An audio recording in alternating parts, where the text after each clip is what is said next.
Hello and welcome to Non-Stop Wrestling Chat. My name is Barry and this is your Impact Wrestling review.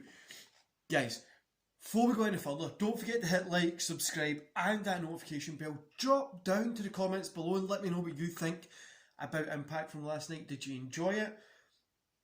What's your opinions on the AEW kind of work along that they've got? What are you thinking about it? Do you think it's harming them? You let me know what you think. Right guys, let's get into today's show. So Josh Alexander, Suicide, Terry Miguel and Willie Mack versus Blake Christian, Ace Austin, Daivari and Chris Bay kicked off the show. 2.5 stars here. Miguel, Mack, Suicide and Alexander got the win. Pretty good opener. I really enjoyed it. All the guys in the ring just worked really well and yeah, it was a really enjoyable show. Then we got Kimber Lee versus ODB, 2 stars here. Winner was Kimber Lee. Really nothing special in this one. Really nothing to write home about. Not that great. Kimberly's coming into her own more and more every week. But there was nothing really here to write home about.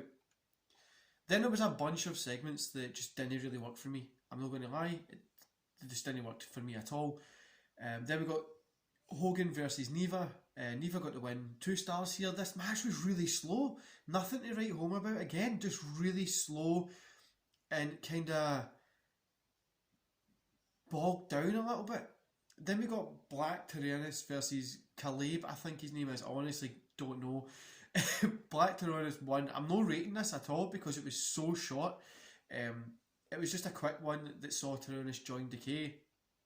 Then we got Beard Guns versus the Good Brothers, Sabin and Storm. Beard Guns got the win, of course. This, I'm not rating this either. Again, it was just a story to set up for the 3-way kind of tag at No Surrender at the weekend. The whole show was pretty much just story to set up for the weekend. But yeah, then we get a contract signing in the ring. I was ready to turn it off. I was like, this is just going to be another one of those silly contract signings that they've been doing recently. So I was ready to turn it off, but then Tommy Dreamer cut one hell of a promo. That saved the show for me. So I'm going to give the show a 2 stars. Now, I know a 2 stars isn't really that high. There was a lot of just 2-star matches that just felt needing. And then like the last 2, like even the main event, I wasn't rating it because it was really just there for the weekend.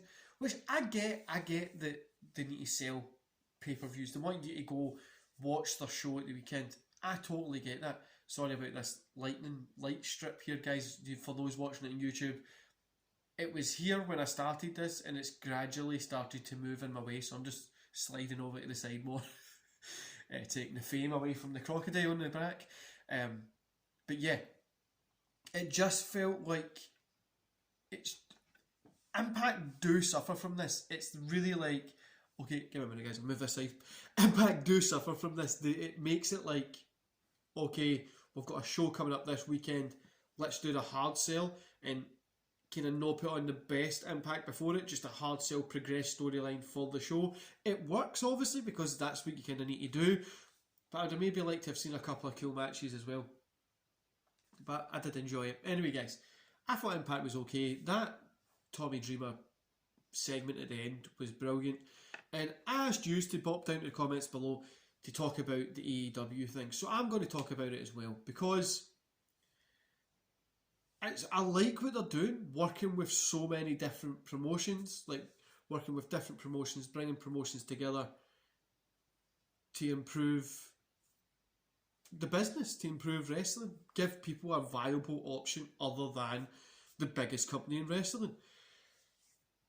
But this Impact thing, you don't really see a lot of Impact promotion on AEW, if any.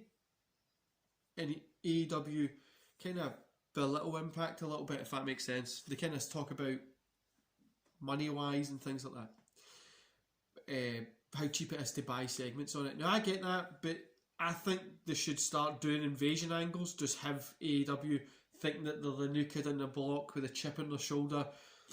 Impact start to do invasion angles, New Japan, things like that. That would be cool, but we'll see what happens in the future. I'm letting it play out. So guys, tonight I've got a podcast with Mike Vernon, the Man of Steel.